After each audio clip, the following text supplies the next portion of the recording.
और शो की शुरुआत करने से पहले सबसे पहले आपको वो बता दें जिस इंटरव्यू का आप बेसब्री से इंतजार कर रहे हैं। प्रधानमंत्री एंड 5 एडिटर सबसे बस 9 घंटे 59 मिनट बाद TV9 भारतवर्ष पर होगा वो इंटरव्यू जिसका देश, जिसका भारतवर्ष कर रहा है इंतजार आज रात 8 बजे। लेकिन आपको बता दें TV9 पर अपने इंटरव्यू के टीजर को प्रधानमंत्री ने शेयर किया है और पीएम ने क्या लिखा है आपको हम दिखाएंगे। दिलचस्प अंदाज में विस्तृत इंटरव्यू TV9 नेटवर्क पर 7 भाषाओं में इंटरव्यू। आज रात 8 बजे TV9 नेटवर्क पर पीएम का इंटरव्यू। तो प्रधानमंत्री ने टीजर इस शो का इंटरव्यू का रीपोस्ट करते हुए ये लिखा है, an extensive interview in an interesting format. Do watch the interview with TV9 Network starting 8 PM in the evening. You can watch it in 7 languages too. और समीर, यही इस वक्त इंफॉर्मेशन वॉल पर ये व्यापक इंटरव्यू का जिस तरीके से इंटरेस्टिंग फॉर्मेट में ये इंटरव्यू हुआ है उसी का अब टीजर शेयर करते हुए प्रधानमंत्री ने ये बात लिखी है।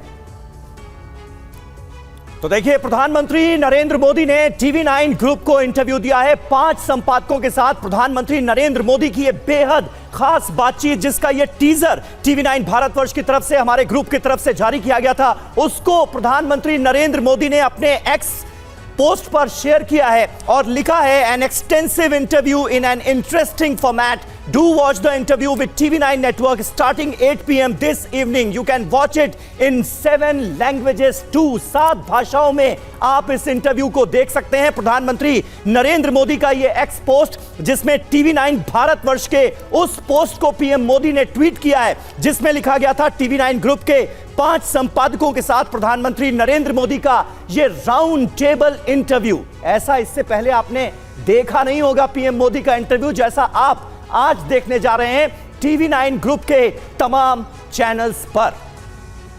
और संविधान पर TV9 के इंटरव्यू में प्रधानमंत्री बोले, आज भी एनडीए के पास करीब 360 सीट, बीजेडी जैसी पार्टियों के समर्थन से 400 सीट। ये तर्क नहीं है, ये सत्य नहीं है। कांग्रेस के संविधान की मर्यादाओं को, कांग्रेस ने संविधान की मर्यादाओं को तोड़ा है।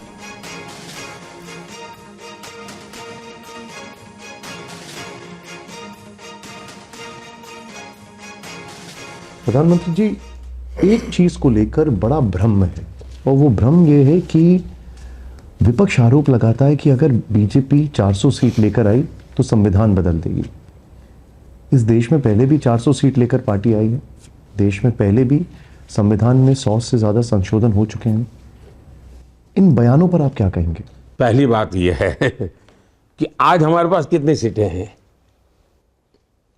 आज भी एनडीए के पास करीब करीब 360 सीटें है और एनडीए के सिवाय जैसे बीजेडी एनडीए में नहीं है, तो उन सबको मिला ले तो आज भी हम करीब करीब 400 सीट के साथ ही बैठे हुए हैं पार्लियामेंट में। पिछले 5 साल से बैठे हुए हैं। अगर ऐसा कोई पाप किसी को करना होता तो उसी समय कर लेता।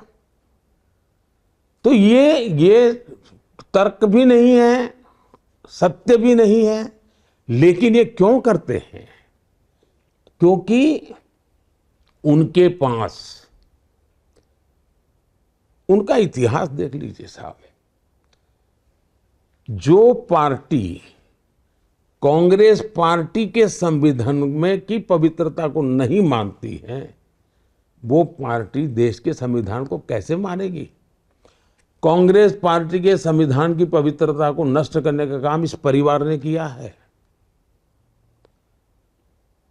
उन्होंने संविधान की मर्यादाओं को तोड़ा है। कांग्रेस पार्टी ने ऑफिशियली राष्ट्रपति के उम्मीदवार तय किए थे संजीव रेड्डी जी को, ऑफिशियली कांग्रेस पार्टी ने, और उनकी पीठ में छुरा भोंक करके उनको हरा दिया गया था। ये इनका खेल है। इन्होंने संविधान के साथ हमेशा खिलवाड़ किया। नेहरू जी इतने बड़े लोकतंत्र का चेहरा कहते हैं ना आप लोग,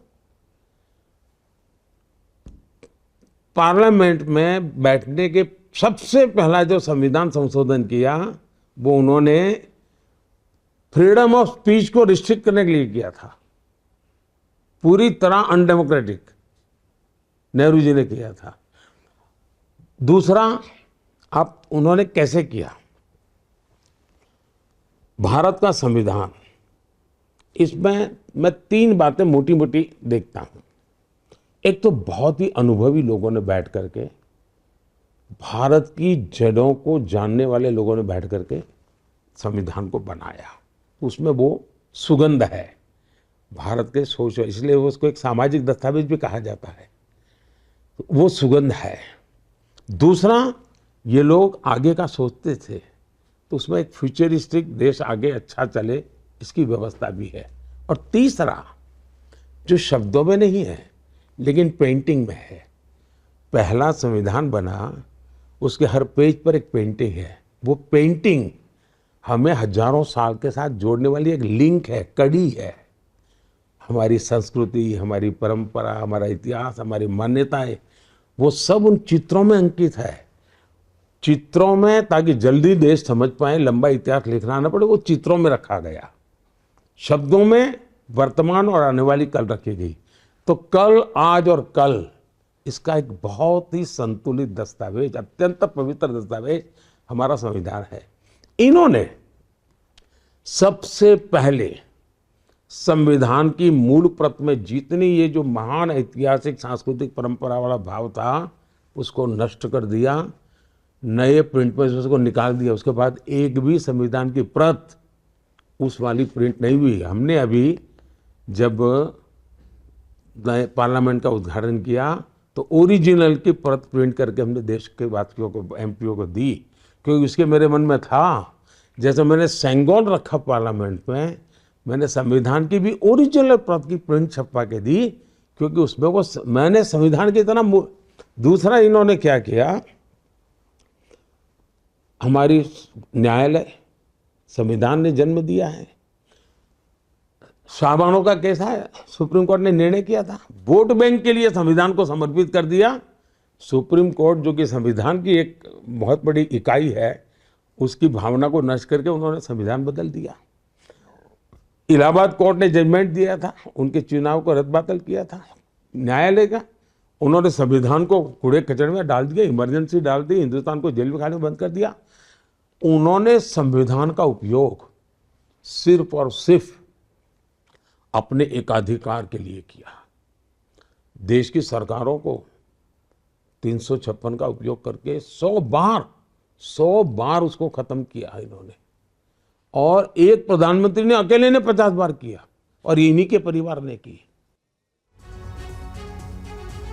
तो प्रधानमंत्री नरेंद्र मोदी के इस बेहद दिलचस्प इंटरव्यू का एक बहुत छोटा सा हिस्सा हमने अभी आपके सामने रखा है। पूरा इंटरव्यू आज रात 8 बजे आपके सामने होगा। कई अहम और महत्वपूर्ण बातें प्रधानमंत्री नरेंद्र मोदी ने इस इंटरव्यू में की हैं। टीवी 9 पर पीएम मोदी का एक्सक्लूसिव इंटरव्यू। विपक्ष की डिक्शनरी की सारी गालियां खत्म हो चुकी हैं। विपक्षी नेताओं को रिसर्च टीम बनानी होगी। मुझे गालियां देने का वर्ल्ड रिकॉर्ड बन सकता है। अमृत की हिफाजत के लिए विष पीना होगा, यह कहा है टीवी 9 से इंटरव्यू में प्रधानमंत्री मोदी ने। सुनिए। प्रधानमंत्री, अब 2 चरण लगभग खत्म हो चुके हैं पूरे, अब तीसरे चरण में चुनाव जा रहा है, लेकिन नीति और मुद्दों से कहीं पे ऐसा लग रहा है कि ये चुनाव भटक रहा है। आप पर व्यक्तिगत हमले होते हैं, जैसे अभी तेलंगाना के मुख्यमंत्री ने आपको कोबरा कह दिया। हमारे यहाँ संजय राउत है, उन्होंने रावण कहा था औरंगजेब का जन्म आपके गांव के पास हुआ है। कई सारे वीडियो आते हैं जिसमें होता है कि टुकड़े टुकड़े कर देंगे। तो आप इन बयानों को कैसे देखते हैं? मुझे चिंता ये है कि इस डिक्शनरी की सारी गालियां खत्म हो गई, अब ये बेचारे करेंगे क्या? तो अब उनको कोई रिसर्च टीम बनानी पड़ेगी कि भाई मोदी के लिए कोई नई गालियां खोजो, क्योंकि सारी डिक्शनरी उन्होंने एक प्रकार से मुझे गालियां देने के लिए इस्तेमाल कर ली है। और हो सकता है कि Guinness book of world record बन जाएगा कि एक व्यक्ति को सार्वजनिक जीवन में इतनी भद्दी, इतनी ज्यादा, इतनी बार गालियां खानी पड़ रही है। लेकिन देखिए, मैं तो परमात्मा में श्रद्धा रखने वाला व्यक्ति हूँ। मैं शिव का भी उपासक हूँ, शक्ति का भी उपासक हूँ, और शिव ने तो विष पीना सिखाया है। अगर मुझे अमृत की हिफाजत करनी है तो विष पीना है, और तो मेरे जिम्मे में आया है तो मैं करूँगा। प्रधानमंत्री एंड 5 एडिटर्स, जहां देखिए 9 घंटे 49 मिनट का वक्त बाकी रह गया है। राउंड टेबल इंटरव्यू होगा आपके सामने आज रात 8 बजे। और अब बात करेंगे हमारे अपने शो की। क्यों प्रधानमंत्री नरेंद्र मोदी ये बड़ा आरोप ऑपोजिशन पर, इंडिया गठबंधन पर लगा रहे हैं कि अगर उनकी सरकार बन गई तो मुस्लिम आरक्षण लागू कर देंगे। क्या गारंटी मांगी है इंडिया गठबंधन से पीएम मोदी ने? आज इस पर करेंगे बात। माता की इंडी गठबंधन को मेरी चुनौती है कि घोषित करे कि वो गारंटी दे देश को, लिखित में दे, क्योंकि उन पे भरोसा नहीं कर सकते।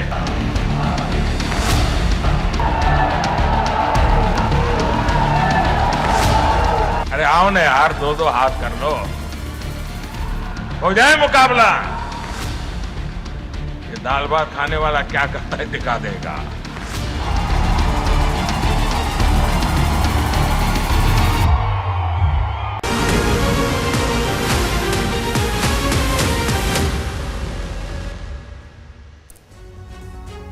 नमस्कार, आपके साथ मैं हूं सुरभि शर्मा। मेरे साथ मेरे सहयोगी समीर अब्बास हैं। और विपक्ष आएगा, मुस्लिम आरक्षण लाएगा, ये बड़ा सवाल। हालांकि 7 मई को तीसरे राउंड की वोटिंग से पहले सियासी लड़ाई जिस तरीके से तेज हो चुकी है, चुनाव प्रचार में सभी राजनीतिक दलों ने अपनी पूरी ताकत भी झोंक दी है। और मुसलमान और मंगलसूत्र से शुरू हुई लड़ाई अब आरक्षण, डीप फेक और दो हाथ पर पहुंच आई है। आपको बता दें, एनडीए और इंडिया दोनों तरफ से एक दूसरे पर आरक्षण वाले हथियार से अब वार किए जा रहे हैं। जी हां, निश्चित तौर पर यह एक बड़ा मुद्दा बनता हुआ नजर आ रहा है। और इस बीच प्रधानमंत्री मोदी ने इंडिया गठबंधन को चुनौती दे दी है। उन्होंने कहा है कि विपक्ष लिख कर दे कि कभी धर्म के आधार पर आरक्षण नहीं देगा। उन्होंने कांग्रेस पर हमला करते हुए कहा है कि मोहब्बत की दुकान अब फेक फैक्ट्री बन चुकी है। सबसे बड़ी बहस में आज सवाल यही है कि क्या विपक्ष आएगा तो मुस्लिम आरक्षण लाएगा? क्या मुस्लिम आरक्षण पर विपक्ष को मोदी की चुनौती मंजूर है?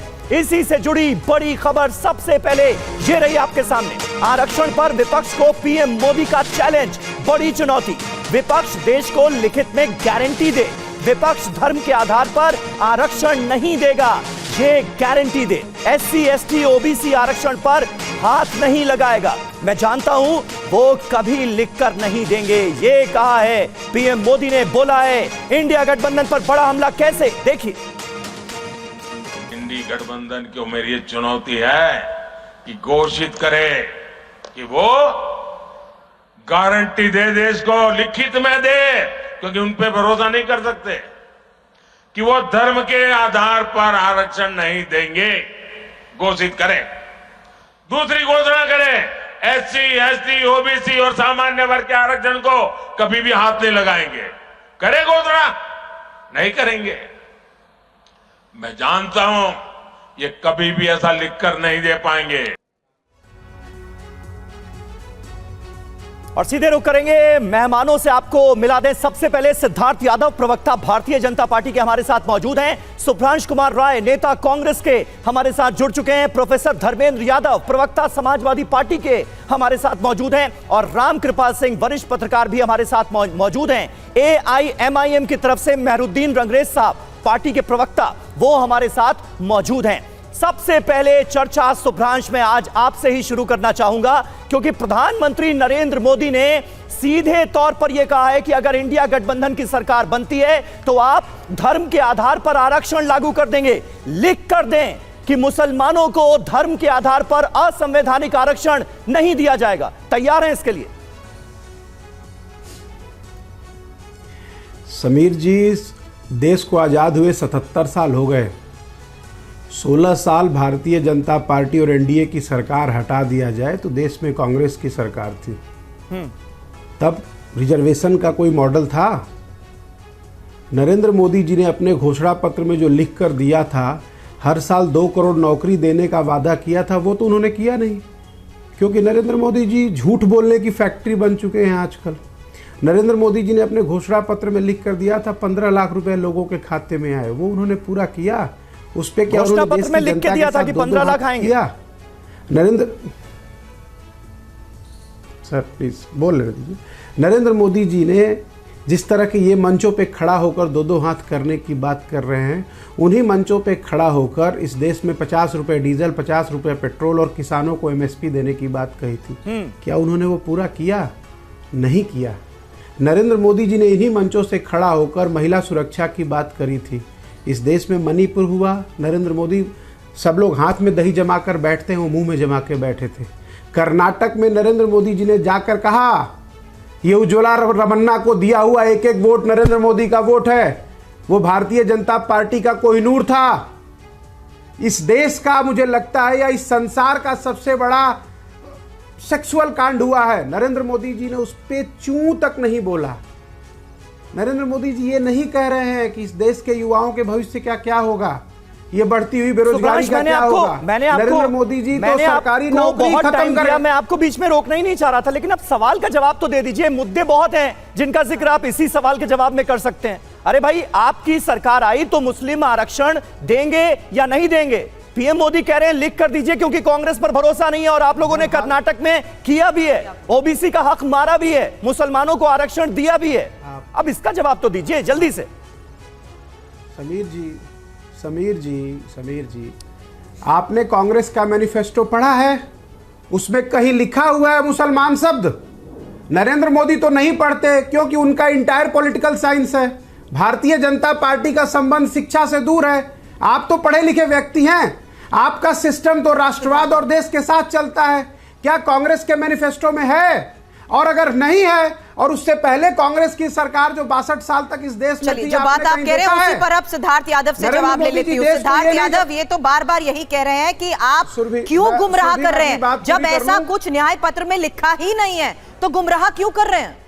जो बात आपने कही है वो उसी का जवाब ले रही हूँ मैं सिद्धार्थ यादव से। बोलिए सिद्धार्थ। देखिए सुरभि जी, सुब्रांश जी तो बहुत पढ़े लिखे हैं, पर पढ़ा लिखा व्यक्ति आपके प्रश्न का उत्तर क्यों नहीं दे पा रहा, मैं ये नहीं समझ पा रहा। ऐसी क्या मजबूरी होगी कि आपने पूछा कि एक बार बता दीजिए, स्पष्ट कर दीजिए। आप देश का आरक्षण काट करके एक विशेष वर्ग को, धर्म विशेष को देने का काम करेंगे नहीं करेंगे? जलेबी बुझाते रहे पर जवाब नहीं दिया। कह रहे थे 60 साल तक हमने देश में राज किया, तब क्या हुआ? बता देता हूं क्या हुआ। 80 के दशक में आपने इस देश की एक स्टेट फंडेड यूनिवर्सिटी, अलीगढ़ मुस्लिम यूनिवर्सिटी से देश के SC ST OBC के आरक्षण को खत्म कर दिया। 2011 में आपने एक state funded university, Jamia university से देश के मिलने वाले पिछड़े वर्ग को, SC ST OBC वर्ग का आरक्षण आपने समाप्त कर दिया। कर्नाटक में आपने OBC वर्ग का 27% में एक ब्लैंकेट रिजर्वेशन दे दिया कि उस धर्म का कोई भी व्यक्ति होगा, चाहे वो कितना ही अमीर हो, गरीब हो, अगड़ा हो, पिछड़ा हो, जो भी हो, हम सबको OBC में देते हैं। 91 OBC की जातियां बंगाल में है, उनमें से 85 को आपने एक धर्म विशेष की जातियों, एक मुस्लिम वर्ग की जातियों को दे दिया। और फिर सुब्रांश जी यहां बैठ करके पहेलियां बुझाने का काम कर रहे हैं, जब आपके प्रधानमंत्री खड़े होकर के 2006 में कहते थे कि इस देश की माइनॉरिटीज ये का पहला अधिकार है, और माइनॉरिटी नहीं, उन्होंने बोला पर्टिकुलरली द मुस्लिम्स, विशेष तौर से खास वर्ग, उनका देश के संसाधनों पर पहला अधिकार है। तब आपको अपनी एक पहेलियां नहीं याद आती, तब आपको नहीं याद आता कि आपकी पार्टी कौन सी तुष्टिकरण की राह पर चल रही है। आज मैं चैलेंज करता हूं सुब्रांश जी को, बहुत बड़ी बड़ी बात कर रहे हैं ना, मैनिफेस्टो नहीं पढ़ा जाता, ऐसा नहीं वैसा नहीं। कांग्रेस पार्टी ने अपने मैनिफेस्टो में लिखा है, और सुब्रांश जी अगर चैलेंज को एक्सेप्ट करेंगे तो मैं पेज नंबर और पॉइंट नंबर के साथ बताऊंगा कि वो इस देश में जजेस की नियुक्ति धर्म के आधार पर करेंगे, स्कॉलरशिप्स धर्म के आधार पर देंगे, शरिया का प्रोटेक्शन करेंगे, एजुकेशन लोन युवाओं को धर्म के आधार पर देंगे। ये कांग्रेस पार्टी ने लिखा है। आप किसको इशारा देकर के वोट लेना चाहते हैं? आप किसकी और तुष्टीकरण करना चाहते हैं? आप कह रहे हैं कांग्रेस के घोषणा पत्र में भी वो इशारे आपको नजर आते हैं। प्रोफेसर धर्मेंद्र यादव हमारे साथ मौजूद हैं समाजवादी पार्टी से। प्रोफेसर धर्मेंद्र, किस तरह से आप देखते हैं, और SC ST OBC वर्ग में ये भ्रम क्यों फैलाया जा रहा है, ये डर क्यों फैलाया जा रहा है कि अगर बीजेपी की सरकार तीसरी बार बन गई तो ये आरक्षण खत्म कर देंगे, संविधान खत्म कर देंगे, और संविधान में ही हमारे इस बात का जिक्र है कि भाई धर्माधारित आरक्षण आप नहीं दे सकते, वो गैर संवैधानिक है। समीर जी, उत्तर प्रदेश में 69,000 शिक्षक भर्ती हुई, जिसमें पिछड़ों का हक योगी सरकार ने मार लिया। ये बात विपक्ष नहीं कह रहा है, ये बात राष्ट्रीय पिछड़ा वर्ग आयोग, भारत की संवैधानिक संस्था कह रही है। और जब उसकी बात भी नहीं मानी योगी जी तो अभ्यर्थी चले गए हाई कोर्ट। हाई कोर्ट ने भी कहा कि पिछड़ों का हक मारा गया है, उसको दीजिए। फिर भी पिछले 2 साल से अभ्यर्थी इको गार्डन लखनऊ में धरना प्रदर्शन कर रहे हैं, अपने छोटे बच्चों को लेकर के बैठे हैं कि साहब मैं पिछड़ा हूँ, पिछड़ी जाति से आता हूँ, गरीब हूँ, मेरा हक क्यों मार है, मुझे दे दो, लेकिन नहीं दिया। नीट परीक्षा तो में राष्ट्रीय पिछड़ा वर्ग आयोग ने कर्नाटक की सरकार को भी नोटिस किया है कि ओबीसी का हक मार दिया गया, मुसलमानों को रिजर्वेशन दे दिया गया, उसका विरोध करेंगे। मेरी बात तो आने दीजिए, आतुर हो रहे हैं। उसके बाद नीट परीक्षा में 11,000 ओबीसी का पद खा गई भारतीय जनता पार्टी की सरकार, उसके बारे में बात नहीं कर रही भारतीय जनता पार्टी की सरकार, और सिद्धार्थ जी का चश्मा शायद नहीं निकल पाता है। आज भी इस देश के केंद्रीय विश्वविद्यालय में 27% ओबीसी का आरक्षण होने के बाद भी 1% प्रोफेसर की नियुक्ति नहीं कर पाई भारतीय जनता पार्टी, और 7,000 आरक्षित पदों में से जो ओबीसी और एससी का पद खाली है, 3,000 पद आज भी खाली है, लेकिन भारतीय जनता पार्टी की सरकार कभी भर नहीं पाई। बैकलॉग की एक वैकेंसी उत्तर प्रदेश में नहीं भरी गई, जिससे पिछड़े और आपके शेड्यूल कास्ट के लोगों को नौकरी मिले, उनका जीवन स्तर सुधरे। और यही बात मैं रामकृपाल सर आपसे करने से पहले एक छोटा सा रिस्पॉन्स सिद्धार्थ चाहती हूँ, क्योंकि राहुल गांधी भी हर बार इसी आधार पर इंस्टीट्यूशंस में किसकी क्या भूमिका है उसी आधार पर ये सवाल भी उठाते आए हैं। सिद्धार्थ एक छोटा सा रिस्पॉन्स इस पर। मैं छोटा सा जवाब ये दे देता हूँ धर्मेंद्र जी को, एक छोटी सी बात से एक्सपोज कर देता हूँ। जिस national commission for backward classes की बार बार बात कर रहे हैं ना धर्मेंद्र जी, जब उसको संवैधानिक दर्जा 2017 में हमारी सरकार दे रही थी, तो यही धर्मेंद्र जी की पार्टी थी जिन्होंने उसके खिलाफ वोट किया। आपने संसद में खड़े होकर के पिछड़ा वर्ग आयोग को संवैधानिक दर्जा देने के खिलाफ खड़े हुए और यहाँ पे बड़ी बड़ी बातें कर रहे हैं। 60 साल में एम्स के अंदर आप 27% का आरक्षण एक करके अपनी बात रखिए, दोनों की बात आपने सुनी। रामकृपाल सर, बड़ी बड़ी बातें कर रहे हैं। पिछले कई दिनों से जब से घोषणा पत्र के तहत आरक्षण को लेकर ये मुद्दा जिस तरीके से उठाया जा रहा है, दोनों एक दूसरे पर आरोप प्रत्यारोप लगा रहे हैं और ये कह रहे हैं कि भ्रम फैलाया जा रहा है। देखिए, आज आप लोगों ने जो सवाल पूछा है बड़ा स्पेसिफिक सवाल है, वो है मुस्लिम रिजर्वेशन को लेकर। हाँ। मुझे तो उम्मीद थी कि अपनी अपनी पार्टी के प्रवक्ता अपनी स्थिति को साफ करेंगे, क्योंकि यह संविधान में है कि धर्म के आधार पर इस देश में आरक्षण नहीं हो सकता।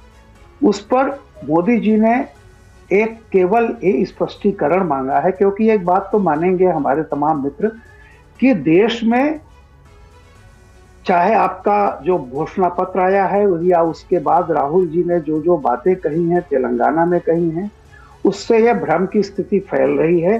और उस भ्रम की पुष्टि की है पिछड़ा आयोग ने कर्नाटक को सवाल लेकर के। पिछड़ा आयोग ने बताया है कि वहां पर एक चोर दरवाजे से धर्म के आधार पर किया जा रहा है, हालांकि उसको धर्म नहीं कहा।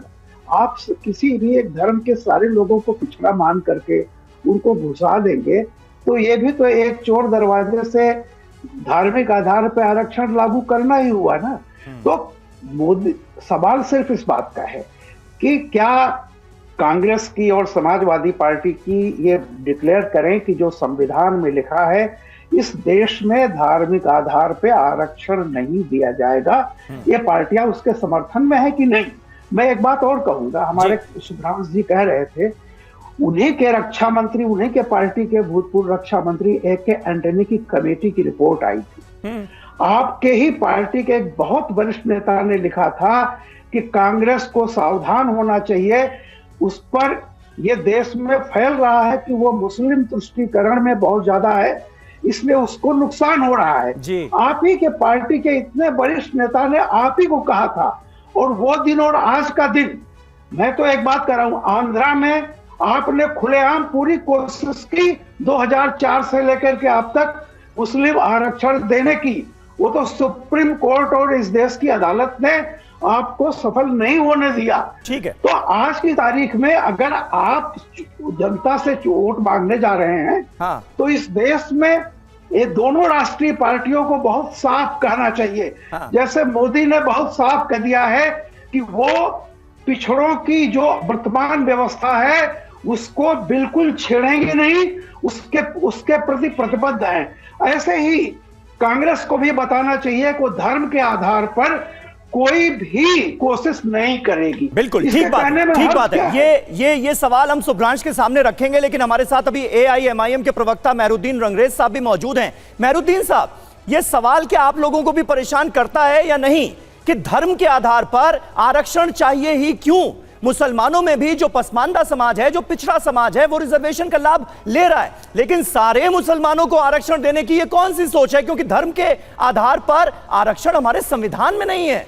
गलत है ये। देखिए, मैं समीर भाई एक बात कहूँगा जी। कि जो बात हमारा देश जो है वो संविधान से चलता है। अगर संविधान में अगर ऐसा नहीं है कि जो धर्म देखकर अगर दिया जाए आरक्षण, तो हमें ऐसे आरक्षण नहीं चाहिए। हम बार बार एक बात कह रहे हैं, और जो आप लोग समझना और नहीं चाह रहे, जो भाजपा के लोग हैं, जब ये तेलंगाना में, कर्नाटक में, बिहार में, तमिलनाडु में जब 4% बैकवर्ड क्लास पसमानदा समाज को आरक्षण मिल रहा है, और बिहार में इन्हीं की सरकार है, कर्नाटक में इनसे जो कांग्रेस की सरकार है, इससे पहले भाजपा की सरकार थी, वो सुप्रीम कोर्ट जाती है।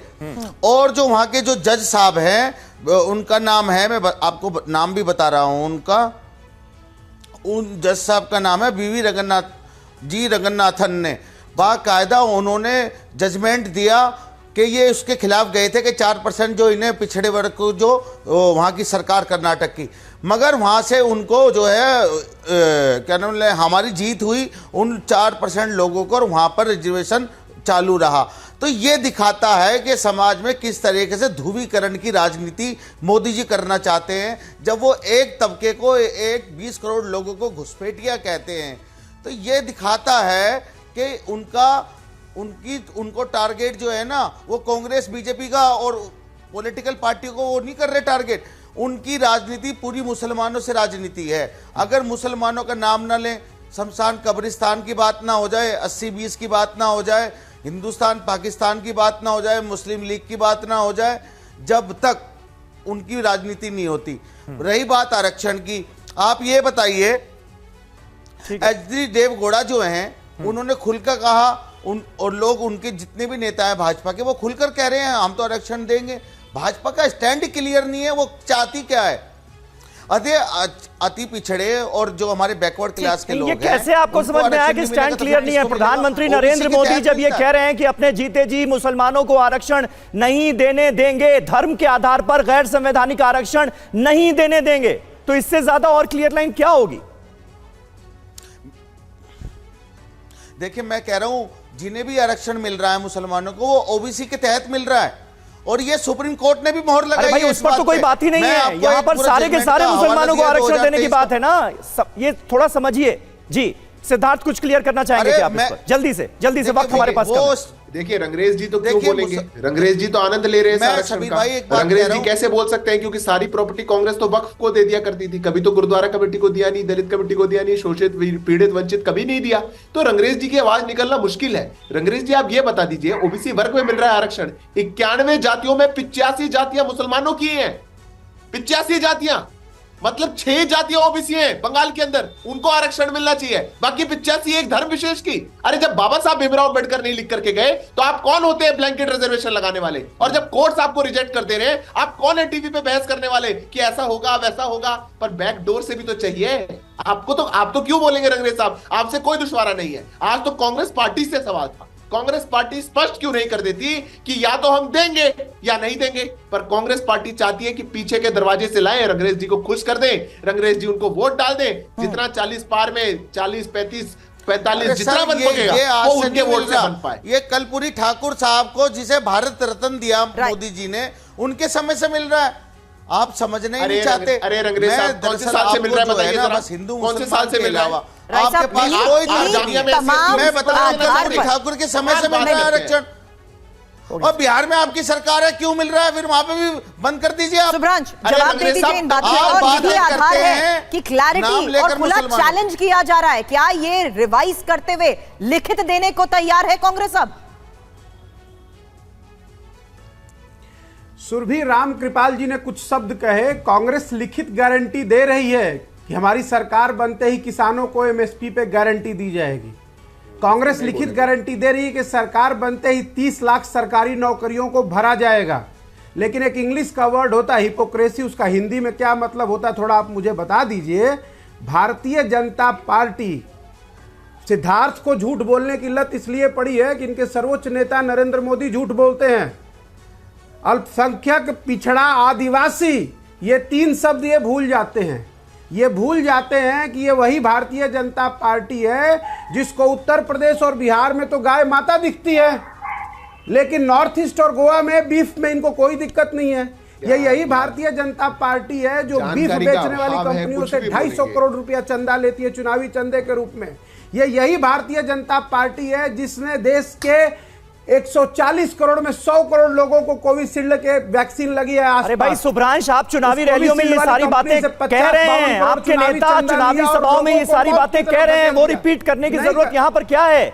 शुभ्रांश, एक सवाल पूछा जा रहा है, आपने कहा इतनी सारी गारंटीज दी हैं, तो एक गारंटी कम से कम मुंह जबानी ही दे दीजिए कि आप सत्ता में आएंगे तो मुस्लिम आरक्षण नहीं लागू करेंगे, धर्म आधारित आरक्षण नहीं लागू करेंगे। सुन तो लीजिए। अरे सर, इस देश में हिंदू, मुसलमान, सिख, ईसाई, ब्राह्मण, दलित सब तो संविधान के द्वारा चल रहे हैं।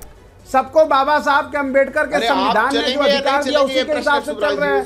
भविष्य में क्या, एक मिनट समीर, एक मिनट समीर, भविष्य में क्या होगा इसकी चर्चा है आप कर रहे हैं। कौआ मेरा कान ले गया। जो पीछे है वो नहीं देख रहे हैं कि कांग्रेस ने 61 सालों में इस देश को क्या दिया।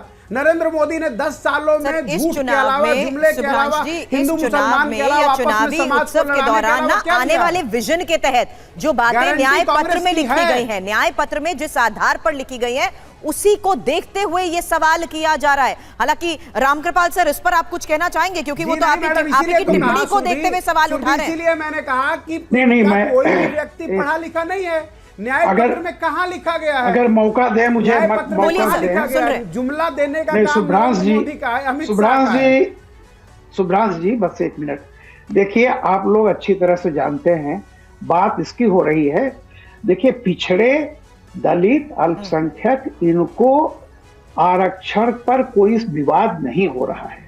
जो पिछड़ा है वो चाहे हिंदू है, मुसलमान है, कोई भी है, उसको आरक्षण मिलना चाहिए, मिल रहा है। सवाल इस बात का है कि ये पिछड़े के नाम पर आप किसी पूरे धर्म के लोगों को आप शामिल कर लेंगे, इसकी बात हो रही है। तो देखिए, आप तो वरिष्ठ पत्रकार हैं, आप बताइए कहां लिखा है। आप मैनिफेस्टो उठाइए, सुन तो लीजिए और बताइए। इत्तेफाक की बात है कि मेरे पास मैनिफेस्टो सॉफ्ट कॉपी में है, आप मुझे बताइए कहां लिखा है। नहीं, प्रचार मत करिए। आप भूल गए। सुनिए, आपने आंध्र प्रदेश का जिक्र किया। नहीं, रुके, आपने आंध्र प्रदेश का जिक्र किया। मेरी पूरी बात हो जाने दीजिए। आपको जब इसका पिछला सुन लीजिए पार्टी का बयान सुनिए। शुभ्रांश लीजिए भाई, नहीं लिखा है। अरे भाई, आपने रामकृपाल जी का नाम लिया, आप वो जवाब दे रहे हैं तो सुनने को तैयार नहीं है। आप पिछड़ा आयोग की बात मानेंगे या उसको भी मोदी समर्थक बता देंगे? पिछड़ा आयोग ने अभी कर्नाटक के सवाल पर सवाल उठाया है कि नहीं? बस आप उसका जवाब दीजिए। नहीं, देखिए, चाकू पर अहिंसा लिख लेने से आदमी अहिंसक नहीं हो जाता। माफ कीजिएगा, सिर्फ चाकू पर अहिंसा लिख लिया है, लेकिन फिर से चमकाने लगे हैं। आप बंगाल में जो उन्होंने कहा 96 जातियों में 85 जातियां सारी एक धर्म की हो गई और बाकी केवल 5 या 6 जातियां हैं। तो देखिए, मेरा ये कहना है, दिखाने के लिए कि हम तो पिछड़ों के नाम पे कर रहे हैं, लेकिन आप इनडायरेक्टली, डी फैक्टो आप जो है किसी धर्म विशेष पर आरक्षण देने की तैयारी कर रहे हैं। इसीलिए एंटनी ने, आप ही के नेता ने, ठीक है सर, बिल्कुल आपने वो बातें कही थी और यहां पर एक क्लैरिफिकेशन की जरूरत है। प्रधानमंत्री नरेंद्र मोदी ने बड़े आरोप लगाए हैं और बीजेपी जोर शोर से बंगाल का जिक्र कर रही है, कर्नाटक का जिक्र कर रही है कि इन्होंने ऐसा करके दिखाया है, आगे भी करेंगे। तो ऐसे में क्लैरिफिकेशन की जरूरत है या नहीं, ये हमारे दर्शक बेहतर इस सवाल का जवाब ढूंढ सकते हैं। बहुत बहुत शुक्रिया आप सभी का हमारे साथ इस बातचीत में जुड़ने के लिए, इस चर्चा का हिस्सा बनने के लिए।